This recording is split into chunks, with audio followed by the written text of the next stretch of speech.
Bertemu Patrick Kluivert, Pascal Struijk jadi pemain timnas Indonesia termahal.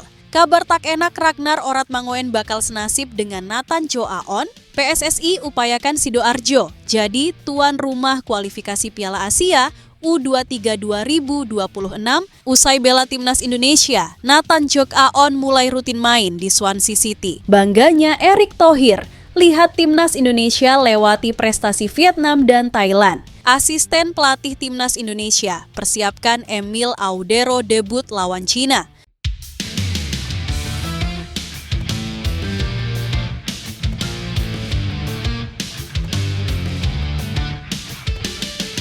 Bertemu Patrick Kluivert, Pascal Struijk jadi pemain timnas Indonesia termahal. Jika dinaturalisasi, momen tersebut terjadi ketika Oxford United melawan Leeds United Sabtu, 19 April 2025 dini hari di Kasam Stadium. Dalam laga itu, Patrick Kluivert hadir bersama asistennya Denny Lanzaat. Penasihat teknis timnas Indonesia, Jordi Cruyff juga datang ke stadion secara langsung.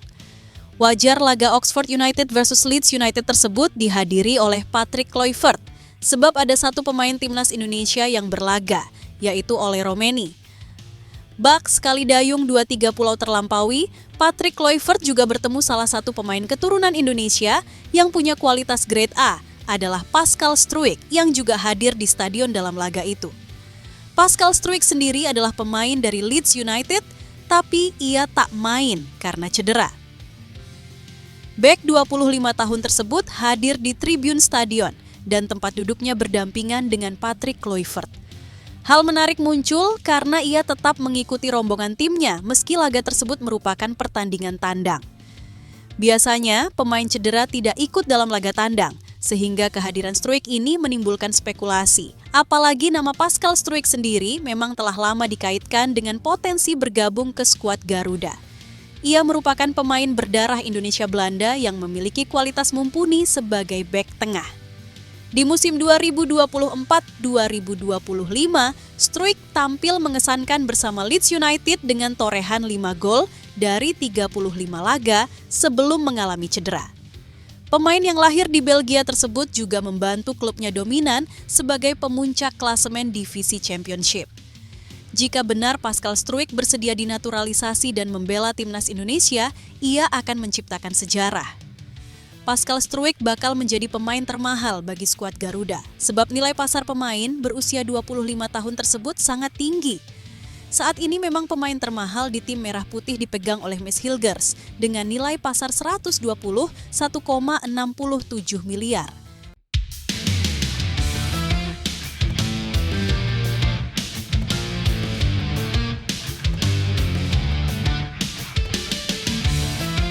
Kabar tak enak Ragnar Oratmangoen bakal senasib dengan Nathan Jo Aon. Ragnar Oratmangoen tersingkir dari skuad FCV Dender. Nama Ragnar tak masuk dalam susunan pemain atau daftar pemain cadangan Dender melawan Leuven. Pada lanjutan Liga Belgia itu, pelatih Dender Vincent Uffraert tidak mencantumkan Ragnar Oratmangoen di skuadnya. Dender sendiri saat berita ini dimuat tertinggal 1-3 dari Leuven di babak pertama. Kembali ke Ragnar. Pemain timnas Indonesia itu bukan kali pertama tak dimasukkan ke skuad Dender. Pelatih Uffraert juga tidak memasukkan nama Ragnar Oratmangoen saat Dender bermain imbang 1-1 melawan Standard Liège pada 14 April 2025. Saat Dender dipecundangi ex-klub Sandy Walsh, Kevin Mechelen 25 pada 5 April 2825. 2025, Ragnar Oratmangoen lagi-lagi tak ada dalam daftar susunan pemain. Dikutip dari data Transfermarkt, Ragnar Oratmangoen terakhir kali dimainkan pelatih Euvaart PDA 16 Maret 2025. Saat itu, Ragnar hanya dimainkan selama 29 menit di pertandingan melawan KV Mechelen. Pada awal April lalu, pelatih Euvaart sempat mengungkap kondisi sang pemain.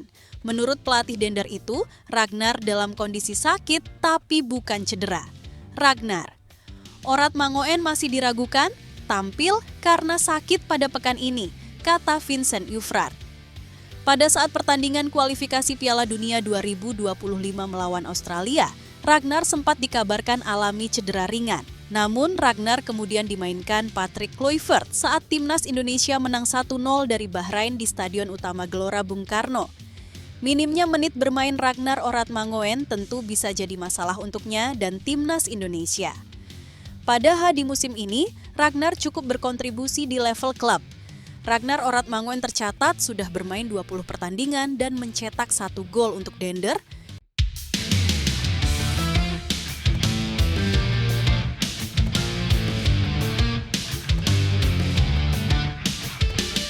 PSSI upayakan Sidoarjo jadi tuan rumah kualifikasi Piala Asia U23 2026.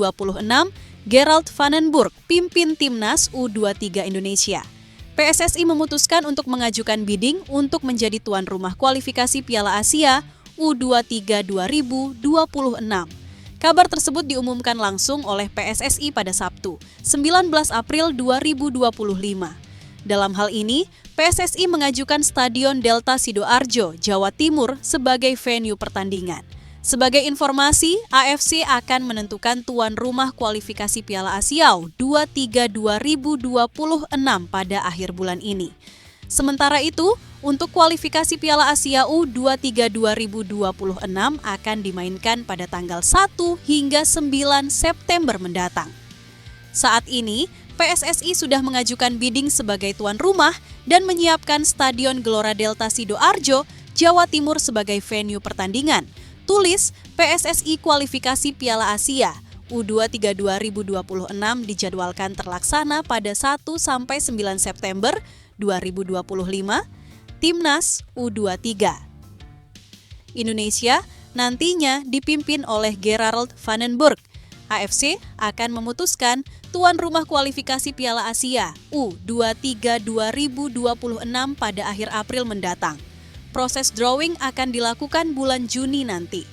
Untuk babak kualifikasi Piala Asia U23 2026 akan dibagi dalam sejumlah grup. Setiap grup berisi 4 hingga 5 tim.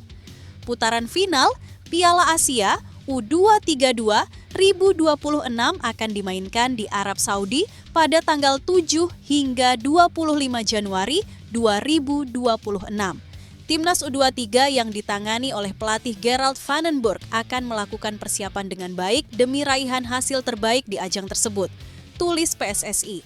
Sementara itu, PSSI juga memastikan bahwa Indonesia akan menjadi tuan rumah ASEAN Cup U23 2025 atau yang sering disebut Piala AFF. U23 2025, ajang ini nantinya digelar pada 15 hingga 31 Juli 2025. Nantinya ada 2 stadion yang bakal digunakan untuk menggelar pertandingan. Pertama adalah Stadion Utama Gelora Bung Karno, Jakarta. Kedua yakni Stadion Patriot Candrabaga, Bekasi, Jawa Barat.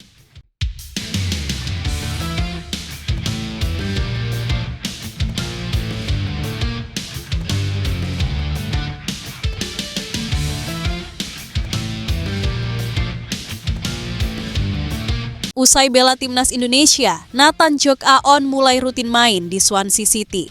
Pemain timnas Indonesia, Nathan Jock Aon mulai rutin diberikan kepercayaan bermain di Swansea City U21.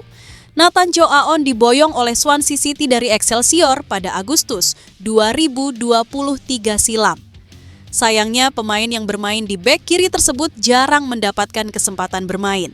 Alhasil, The Swans kemudian sempat meminjamkannya ke SC Heerenveen pada Januari 2024. Namun hanya setengah musim, ia kembali lagi ke Swansea City untuk periode 2024-2025. Awalnya, pemain berusia 23 tahun tersebut sempat mendapatkan kepercayaan dalam 3 pertandingan. Meski begitu, performanya dianggap kurang memuaskan sehingga tak dapat menit bermain lagi.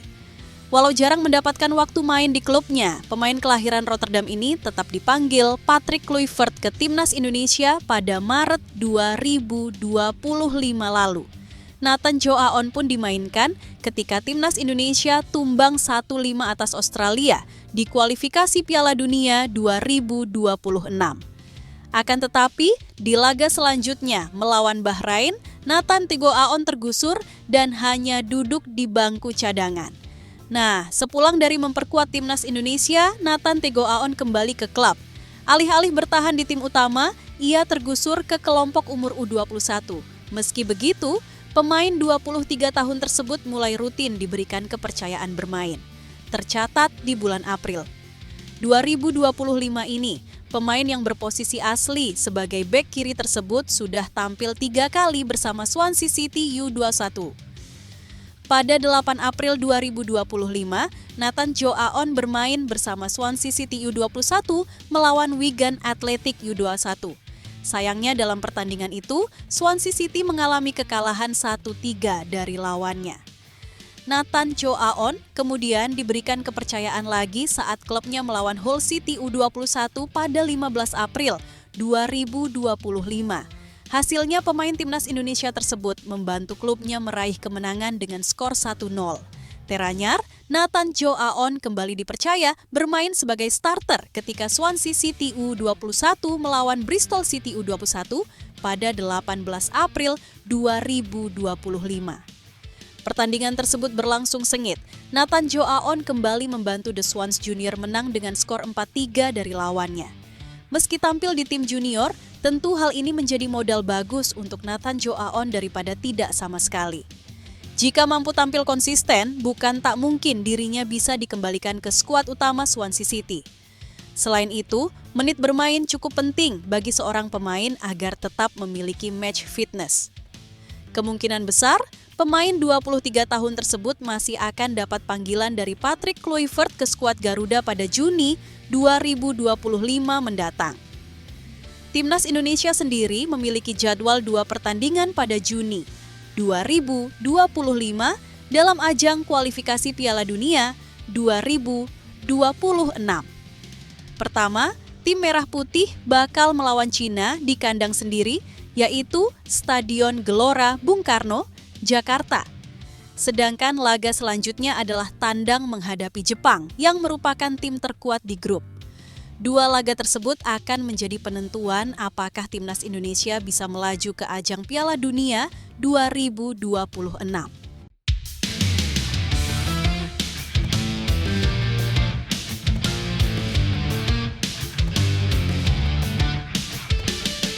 Indonesia tuan rumah ASEAN Cup U23 2025 digelar di Jakarta dan Bekasi. Kepastian ini diumumkan langsung PSSI pada Sabtu, 19 April 2025 malam. Sebagai informasi, ASEAN Cup U23 2025 dijadwalkan terlaksana pada tanggal 15 hingga 13 Juli 2025. Nantinya ada 2 stadion yang bakal digunakan untuk menggelar pertandingan. Pertama adalah Stadion Utama Gelora Bung Karno, Jakarta. Kedua, yakni Stadion Patriot Candrabaga, Bekasi, Jawa Barat. Sementara itu, kabar ini sejatinya bukan sesuatu yang mengejutkan. AFF sebelumnya memang sudah menyinggung bahwa Indonesia bakal menjadi tuan rumah ASEAN Cup U23 2025. Menariknya, awalnya ajang ini bakal digelar di Thailand. Namun, pihak AFF mengubah keputusannya. Indonesia kini jadi tuan rumah yang baru bagi ajang yang sebelumnya dikenal dengan nama Piala AFF U23 itu. Sebagai informasi, ASEAN Cup U23 terakhir kali digelar pada tahun 2023 silam. Kala itu, Thailand menjadi tuan rumah. Timnas U23 Indonesia berhasil melaju sampai final, namun gagal mengukir juara. Skuad Garuda Muda kalah dari Vietnam di babak final lewat adu penalti 0-0.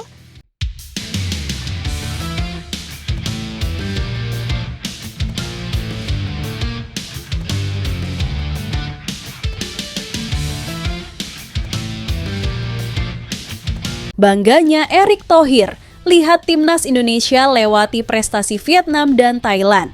Ketua Umum PSSI, Erick Thohir, optimis timnas Indonesia mendapatkan hasil maksimal. Indonesia akan menantang Cina dan Jepang pada lanjutan putaran ketiga kualifikasi Piala Dunia 2026 zona Asia pada bulan Juni mendatang. Saat ini skuad Garuda ada di posisi keempat dan dalam jalur yang tepat untuk melaju ke babak selanjutnya. Tentunya, 4 poin jadi misi utama agar bisa bertahan di posisi saat ini. Erick Thohir menjelaskan bahwa saat ini Timnas Indonesia harus bisa menjaga momentum. Menurutnya, pasca tragedi Kanjuruhan akhirnya sepak bola tanah air bisa bangkit. Bahkan, mereka sekarang dalam misi untuk membidik ke Piala Dunia 2026. 2 tahun lalu setelah tragedi Kanjuruhan, kita tidak pernah memiliki kesempatan ini. Ini terjadi karena terima kasih kepada Tuhan dan juga momentumnya, kata Erick Thohir dilansir bolasport.com dari kanal The Highway. Menariknya, posisi Indonesia saat ini cukup memiliki prestasi tersendiri di putaran ketiga kualifikasi Piala Dunia. Mengoleksi 9 poin, mereka bisa menyamai jumlah poin 2 tim Asia Tenggara lain yang sempat bertarung di kualifikasi Piala Dunia. Prestasi tertinggi Vietnam adalah mendapatkan 4 poin pada kualifikasi Piala Dunia 2022 zona Asia. Thailand sukses meraih 6 poin pada putaran ketiga kualifikasi Piala Dunia 2022 zona Asia. Tentunya, hal tersebut cukup positif dan skuad Garuda harus bisa terus mengumpulkan poin maksimal. Jika Anda melihat poin yang kami dapatkan sebanding dengan negara Asia Tenggara lain yang pernah mengalami situasi sebelumnya seperti Thailand dan Vietnam, kami 9 poin. Lanjutnya, Erick berharap semua komponen di timnas saat ini bisa mendapatkan dukungan penuh. Apalagi saat ini baru terjadi transisi di tim kepelatihan skuad Garuda. Selain itu, dia berharap pemain yang tampil kurang maksimal tidak mendapatkan serangan kebencian dari supporter. Dia yakin Indonesia masih bisa terus berprestasi di ajang internasional.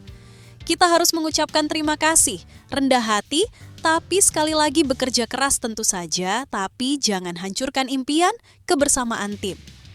Satu pemain tampil buruk dan yang lain bermain bagus, yaitu tim. Biarkan pelatih bekerja, pemain juga. Fan bisa sabar mendukung, tapi kita harus dukung dan percaya dengan tim. Tutupnya.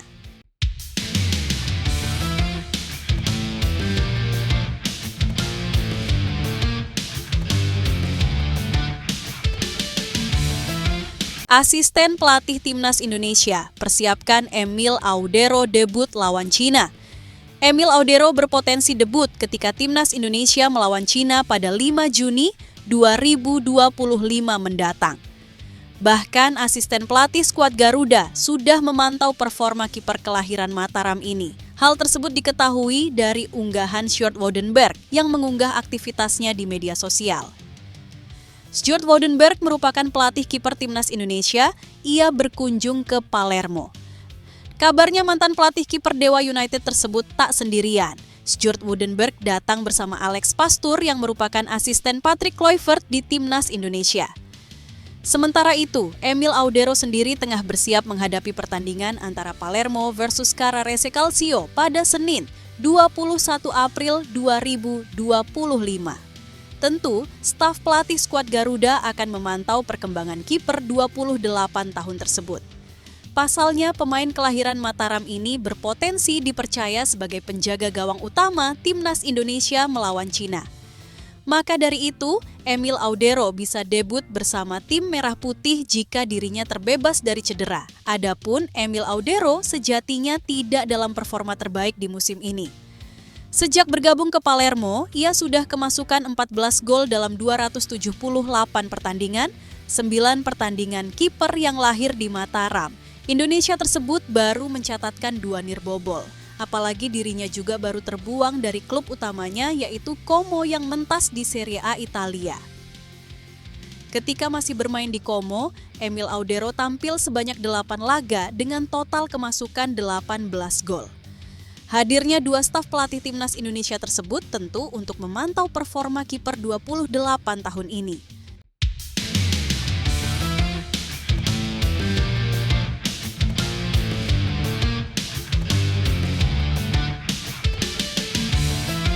Karma wasit Ahmed Alkaf usai rugikan Timnas Indonesia di Depak FIFA. Ahmed Alkaf dikeluarkan dari daftar wasit Piala Dunia Klub FIFA 2025. Nama Ahmed Alkaf sebelumnya masuk dalam daftar wasit untuk memimpin laga Piala Dunia Klub FIFA 2025. Akan tetapi, ia tiba-tiba dikeluarkan dari daftar tersebut. Wasit asal Oman tersebut dicoret bersama para asistennya, yaitu Abu Bakar Al-Amari dan Rashid Al-Ghaiti. Hal tersebut membuat hanya 3 wasit Asia yang bakal memimpin ajang Piala Dunia Klub FIFA 2025 yang digelar mulai 14 Juni 2025 mendatang.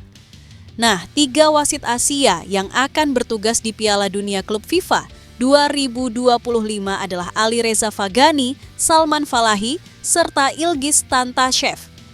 Berkat keputusan ini, Federasi Sepak Bola Oman ikut merespons dan mengecam keras. Federasi Sepak Bola Oman mengecam keras dikeluarkannya tim wasit internasional Oman yang dipimpin oleh wasit Ahmed Al-Kaf dari daftar wasit untuk Piala Dunia Klub FIFA, tulis laporan OVA. Federasi menegaskan kembali dukungan penuhnya terhadap tim wasit Oman dalam mencapai hak mereka yang sah untuk berpartisipasi dalam turnamen-turnamen besar FIFA, terutama Piala Dunia 2026, sambungnya. Bahkan Presiden OVA disebut menelpon Presiden AFC soal dikeluarkannya Ahmed Al-Kaf. Presiden Federasi Sepak Bola Oman menelpon Presiden AFC dan dalam percakapan itu ia mengungkapkan keterkejutannya atas dikeluarkannya wasit internasional Ahmed Al-Kaf dari daftar tersebut, jelas laporan tersebut. Ia juga menyebutkan keadaan yang tidak biasa terkait dengan dikeluarkannya. Ia dari Piala Dunia FIFA Qatar 2022, meskipun ia memiliki kaliber tinggi dan pengalaman yang luas. Sambungnya, adapun Ahmed Al-Kaf menjadi musuh publik Indonesia karena keputusannya yang kontroversial. Ia dianggap merampok kemenangan skuad Garuda yang sudah ada di depan mata. Ahmed Al-Kaf menjadi sorotan setelah memberikan waktu tambahan yang jauh melebihi waktu yang seharusnya. Padahal, waktu tambahan yang telah ditentukan hanya 6 menit, namun pertandingan baru berakhir pada menit ke-90 plus 10. Pada menit-menit akhir tambahan waktu inilah, Bahrain berhasil menyamakan kedudukan dan menggagalkan kemenangan timnas Indonesia.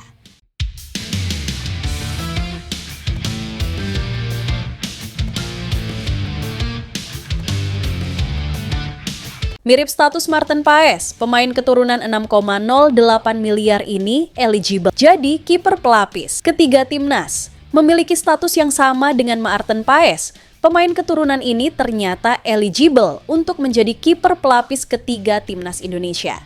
Siapa pemain itu? Bukan rahasia lagi jika timnas Indonesia memiliki banyak kiper diaspora di Eropa. Hanya saja dari sekian banyak kiper diaspora, baru 2 pemain saja yang dinaturalisasi PSSI.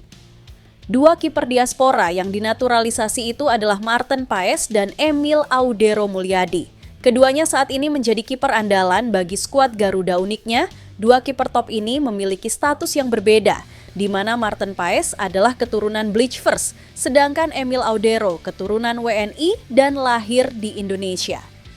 Sebagai informasi, Bleachers sendiri merupakan istilah yang diberikan untuk orang Belanda atau Eropa yang menetap di Hindia Belanda di masa kolonial. Nah, Maarten Paes merupakan keturunan Bleachers karena sang nenek merupakan warga asli Belanda dan lahir di Indonesia, tepatnya di Kediri. Nyatanya, kiper dengan status keturunan Bleachers bukan hanya Maarten Paes saja. Timnas Indonesia masih memiliki kiper lainnya yang bisa digaet untuk menjadi kiper ketiga. Lantas, siapakah kiper dengan status keturunan Bleachers yang bisa menjadi pelapis bagi Maarten Paes dan Emil Audero Mulyadi di timnas Indonesia? Berikut daftarnya, kiper keturunan Bleachers yang bisa didekati timnas Indonesia untuk menjadi pelapis Maarten Paes dan Emil Audero Mulyadi itu adalah rekan Mauro Zylstra di FC Volendam. Sosok kiper itu adalah Kein van Ovelen. Ia merupakan kiper berusia 21 tahun yang lahir di Belanda dan kini berstatus kiper utama FC Volendam. Dikutip dari akun football.indonesia.a di Instagram, nenek Van Ovelen adalah Bleachers, warga Belanda yang lahir Surabaya, Jawa Timur pada masa kolonial. Disebutkan sang nenek bahkan tinggal 11 tahun di Indonesia sebelum kembali ke Belanda, sama seperti nenek dari Maarten Paes. Karenanya, Van Ovelen eligible membela timnas Indonesia karena telah memenuhi regulasi FIFA untuk melakukan naturalisasi. Namun pertanyaannya, apakah Kane Van Ovelen layak dinaturalisasi? Untuk menjawabnya, ada baiknya melihat kiprahnya hingga saat ini. Van Ovelen sendiri saat ini tercatat sebagai penggawa FC Volendam. Sebelum itu, dirinya sempat bermain di tim U21 bersama dengan Mauro Zylstra. Sejak promosi ke tim utama FC Volendam pada 2022 lalu, Van Ovelen sempat menjadi kiper pelapis saja. Namun, di musim 2024-2025 ini, dirinya mulai terpilih sebagai kiper utama. Terbukti, berdasarkan transfer market, Van Ovelen telah mencatatkan total 28 penampilan di segala ajang bagi FC Volendam dengan kebobolan 24 gol dan mencetak 10 clean sheets.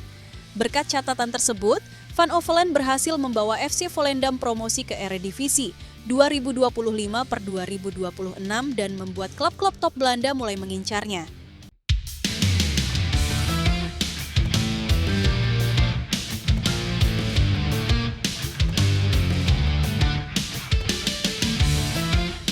Naturalisasi merajalela Bojan Hodak, fokusnya pembinaan pemain muda, ini masalah. Pelatih Persib Bandung, Bojan Hodak, bicara mengenai perkembangan sepak bola Indonesia yang menurutnya sudah berada semakin berkembang. Selain itu, sepak bola Indonesia juga susah berada di jalur yang tepat untuk meningkatkan prestasi di kancah internasional. Hal ini disampaikan setelah Timnas Indonesia U17 berhasil meraih tiket Piala Dunia U17 2025. Setelah Erick Thohir mengambil alih, dia adalah orang yang ingin berinvestasi. Dia ingin melakukan sesuatu untuk negara, kata Bojan Hodak. Pelatih yang sempat menangani Kuala Lumpur FC ini juga memberikan pandangannya terkait naturalisasi pemain yang dilakukan oleh skuad Garuda. Menurut Bojan Hodak, keputusan Timnas Indonesia melakukan naturalisasi pemain sudah sesuai dengan aturan FIFA, sehingga pihak tidak mempersoalkannya. Anda bisa lihat banyak yang mengeluh soal pemain-pemain dari Belanda, tapi mereka semua adalah orang yang memiliki keturunan. Mereka semua setengah Belanda, setengah Indonesia, dan itu sah, ujarnya. Orang tua mereka berasal dari Indonesia atau kakek nenek mereka, dan itu adalah aturan yang diizinkan FIFA. Jadi bagi saya, semua itu tidak ada masalah, jelasnya. Meski demikian, pelatih asal Kroasia ini menilai Indonesia harus tetap fokus dalam pengembangan pemain muda sebagai kunci keberhasilan jangka panjang sepak bola tanah air. Menurutnya, pengembangan pemain muda merupakan tantangan di seluruh Asia, bukan hanya di Indonesia. Sehingga hal itu harus menjadi perhatian. Ini hal yang baik. Satu-satunya hal sekarang adalah Indonesia harus fokus pada pengembangan usia muda.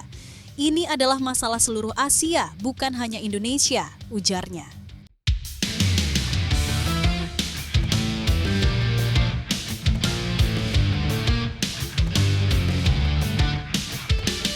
Kritik pedas media asing soal Liga 1 kalah level dengan Kamboja Premier League.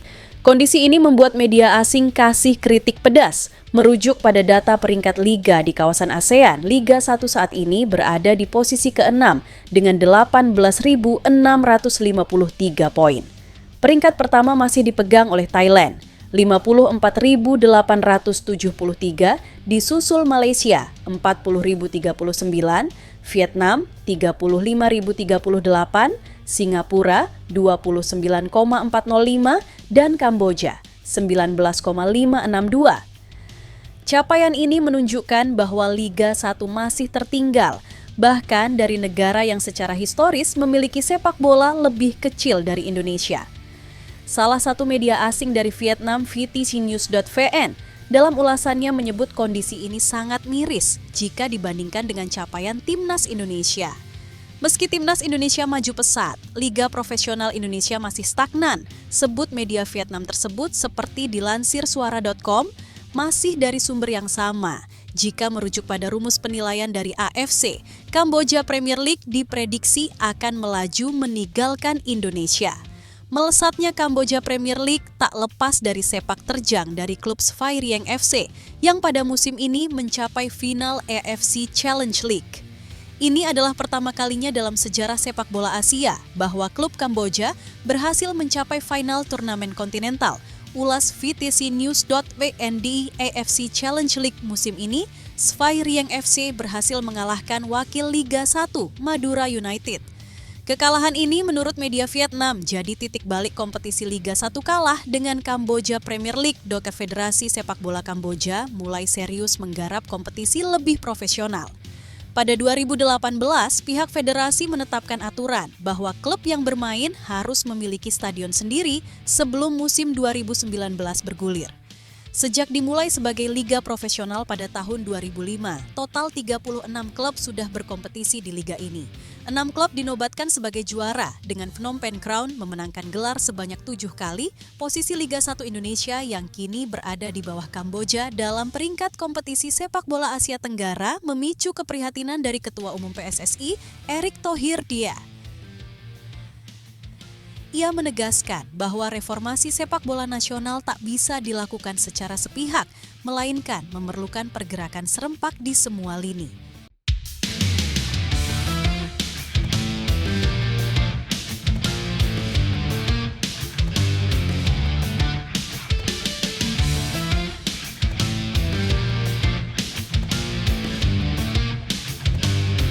Tristan Dekker, pemain keturunan berdarah Surabaya, akankah masuk radar naturalisasi? Pemain keturunan Indonesia, Tristan Dekker, baru-baru ini mencuri perhatian para pencinta sepak bola tanah air setelah mengungkapkan bahwa ia memiliki garis keturunan Indonesia dari pihak kakeknya. Dikutip dari akun Instagram @pemainketurunanit, Dekker yang saat ini bermain untuk klub VPS di Liga Finlandia, Veikkausliiga, mengungkapkan bahwa ia memiliki darah Indonesia dari pihak kakeknya yang berasal dari Surabaya, Jawa Timur. Dengan usia yang masih muda, yaitu 26 tahun, dan kemampuan bermain di berbagai posisi, Tristan berpotensi menjadi pemain yang sangat menarik untuk dipertimbangkan oleh Timnas Indonesia. Bagaimana meningkatkan kekuatan laki-laki 13 kali bahkan pada 69. Sebelumnya, Dekker bermain untuk klub VVV Venlo di Liga Belanda, tepatnya di kompetisi Eerste Divisie. Ia mengakui bahwa garis keturunan Indonesia berasal dari sang kakek di pihak ayah yang merupakan warga Surabaya. Dalam wawancaranya, Dekker dengan bangga menyebutkan asal-usul Indonesia tersebut. Ya sudah, pihak ayahku, Sorabaja di Jawa, yang artinya, ya saya punya. Dari pihak ayahku, Surabaya di Jawa, kata Tristan. Kabar ini semakin menambah daftar pemain potensial yang mungkin dinaturalisasi untuk memperkuat Timnas Indonesia. Sebagai pemain yang berposisi sebagai bek kanan, gelandang tengah, dan gelandang bertahan, Dekker memiliki kemampuan bermain di beberapa posisi. Dengan tinggi badan 1,84 meter, ia dikenal tangguh dalam duel udara dan bisa membantu serangan dari lini belakang. Selain itu, kemampuannya sebagai gelandang bertahan maupun gelandang tengah menambah dan nilai lebih untuk tim. Pernyataan Dekker tentang asal-usul Indonesia ini langsung menarik perhatian publik sepak bola Indonesia. Apalagi mengingat rencana PSSI yang sedang fokus mencari pemain-pemain keturunan untuk memperkuat tim nasional. Dengan pengalaman bermain di liga-liga Eropa, termasuk di Finlandia dan Belanda, Dekker memiliki pengalaman internasional yang bisa menjadi modal berharga jika dipertimbangkan untuk memperkuat Timnas Indonesia. Menarik untuk dinantikan apakah Tristan Dekker bakal jadi pertimbangan pemain naturalisasi bagi Timnas Indonesia.